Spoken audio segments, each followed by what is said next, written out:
Go and take it. That is the motto for the Texas Rangers. And tonight, Jeremy, in Game 3, the Astros went out and took it, doing basically everything you said they needed to do, and then they run away with an 8-5 win here in Game 3. You said attack Max Scherzer early, and that's what these Astros did. Yeah, you don't know what you're going to get from Max Scherzer after such a long layoff. You know, his last postseason in 2022, just last year wasn't all that great. 21 was pretty good. Yeah. We remember him in 2019 getting, we'll call it a neck fatigue, crick in his neck, right? Yeah. Sometime around then. And then comes out, can't pitch in Game 6 there. Comes out in Houston, it's Game 7, and it's good morning, good afternoon, good night. Yep. Right? So you don't know what you're going to get with a guy like that. A couple years later, fatigue was there a little bit. His fastball's a little flat, pitched in the middle of the strike zone. You could tell early on that the Astros hitters were not bothered. How can you tell that? Altuve was aggressive and the barrels working out front, loud contact. Bregman, barrels working out front to right center field, loud contact. When you see things like that, hitters aren't bothered. On the other side, you see Javier, we call beating the barrel to the spot. Barrel's kind of depressed a little bit coming through the zone, and you have out after out. And up to Jason, I said, this game's going to get him, and this game's going to be over pretty quick. All right, so Max Scherzer, I think, coming into this game, because of the long layoff he had, pitching real games. Of course, he's pitched simulated games and things like that. But I kind of felt that he could be all over the place, and we saw him hit Yordan Alvarez. We saw a wild pitch. We saw not the typical Max Scherzer we're used to seeing, and I wasn't surprised given the layoff he's had. Well, it depends on the version of the Max Scherzer. We have seen that guy this year earlier with the Mets, right? I mean, all right. So, but as far as what you and I have seen live with our own eyes, different dude. You know, and the reality is that with that type of layoff, any pitcher can be affected. Somebody in this phase of his career, what we said yesterday was that Max Scherzer was going to come out and compete, and he competed. But he was living in the middle of the strike zone against a very good hitting team who really needed a night like this, right? I mean, they needed to come back after 2-0 and 5-4 and kind of squandering some opportunities in Game 2 to be able to come back tonight and put together some good at-bats, to see some productivity. Yordan Alvarez hit that ball that was robbed by Taveras, for example, on the screws. And you guys won't believe me, but Jason knows. I had a little bit of a premonition he was going to go deep right there. Yep. And sure enough, Taveras brings it back in the ballpark. Bottom line is you see at bats come together, you see the barrel start to work in the right part of the zone, and you see Javier give them a night that he needed to give them. And that's how you get out of here with, you know, winning a game, and now it's 2-1. I don't want to go inning by inning, but it's interesting that when you look at that Astros first inning, you had a fly out by Altuve to center, you had a strikeout by Michael Brantley, and you had another fly out to the outfield, fly out to Taveras and center by Bregman. But you still turned to me and you said, they're going to get him. They're going to get Max Scherzer. What was it about those first three hitters and what Scherzer was doing on the mound that made you feel so confident that the Astros were eventually going to, I don't want to say erupt, but listen, they scored 3 runs in that second inning, which really set the tone. Well, you know, your first thing you're doing is you're watching how Scherzer's executing, and you're watching the ball off the bat. Max Scherzer was living in the middle of the strike zone with his fastball. You can't do that. Now, I think there were some people out there thought he was painting because it was 1-2 up, you know, a three-hitter inning. He was not painting. From a baseball perspective, Max Scherzer was very frustrated, I can tell you right now, with his execution of what he was doing. Altuve flew out to center, but it was left center. And Bregman stays on the ball really well and flies out to right center. And these balls are not fly balls to center, even though in a typical sense, even though it's F8 in the box score, these balls are carrying.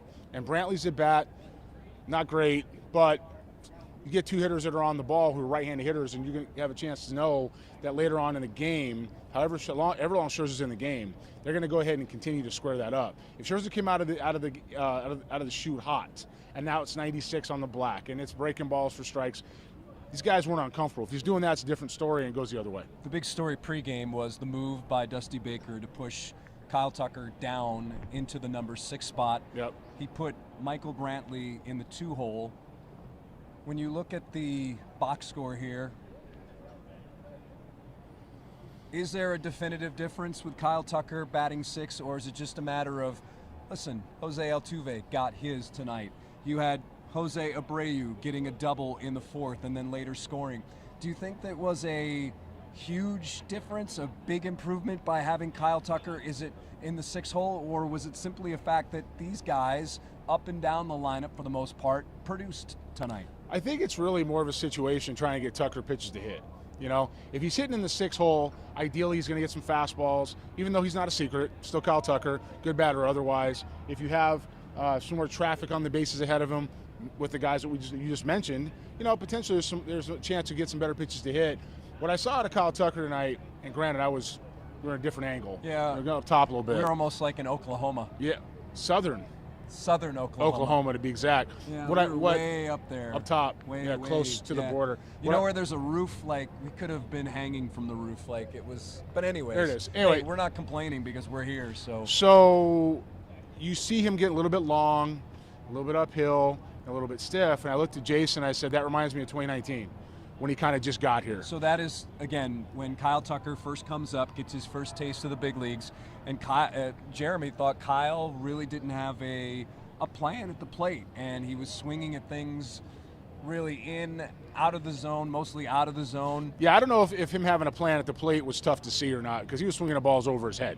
You know, and when you're swinging the balls over your head at even 3 years old, it kind of says you're not seeing it real well. You know what I mean? So when it comes to what I saw tonight, well, he wasn't that dramatic. I saw a little bit more of the approach.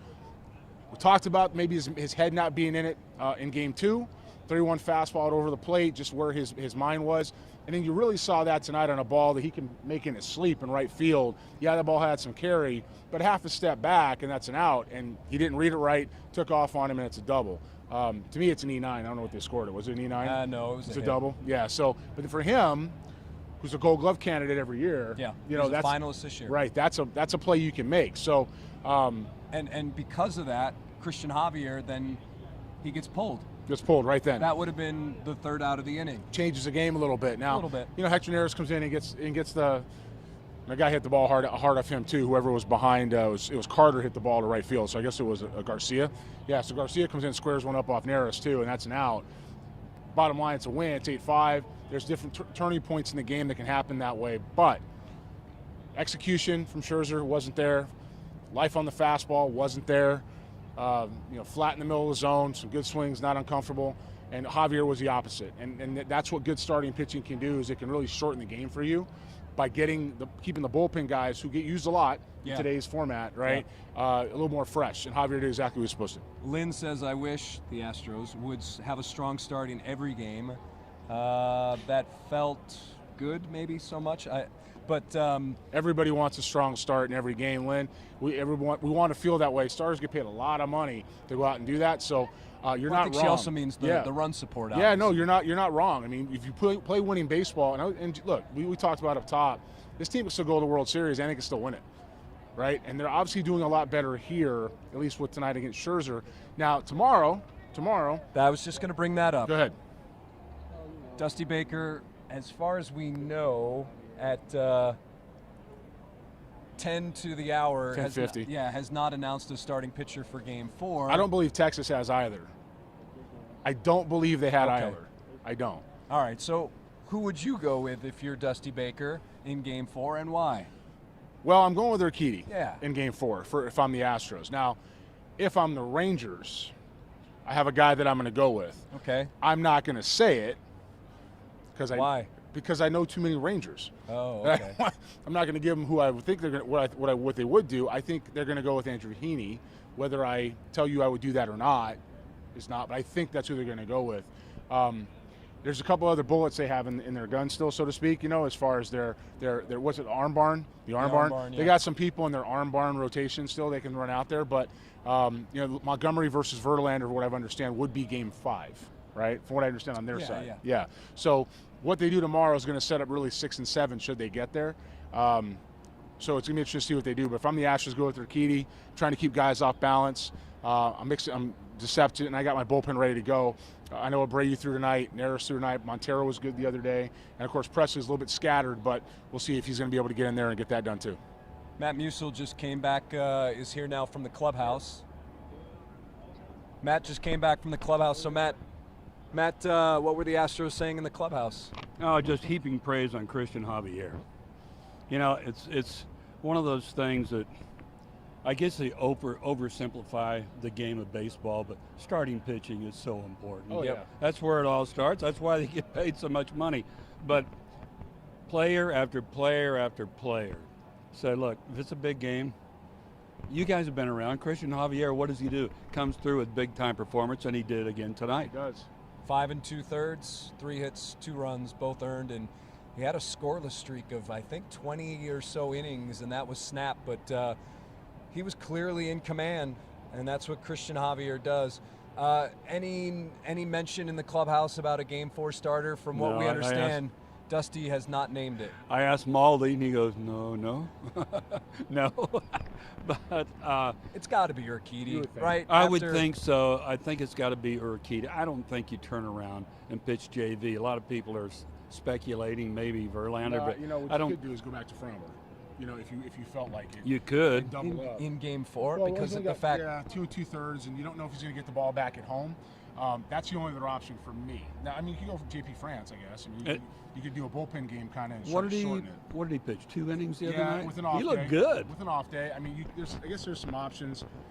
For me, I'm starting Urquidy, and if there's any trouble, I want to go back and have a chance to go back home 3-2.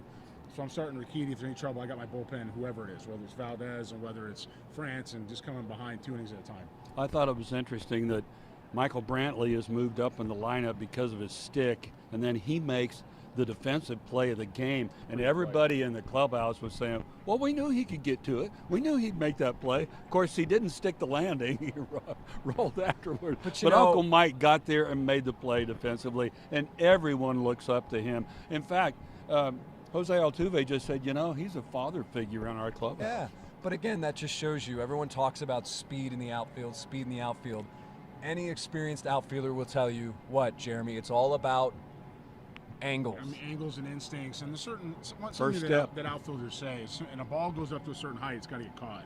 That ball was driven off the bat. The one thing I can tell you about that angle we had is you can see the first step, and he broke well. He stayed on his path, tracked it down. To me, there was never a doubt that he was going to get there because of how clean he had that.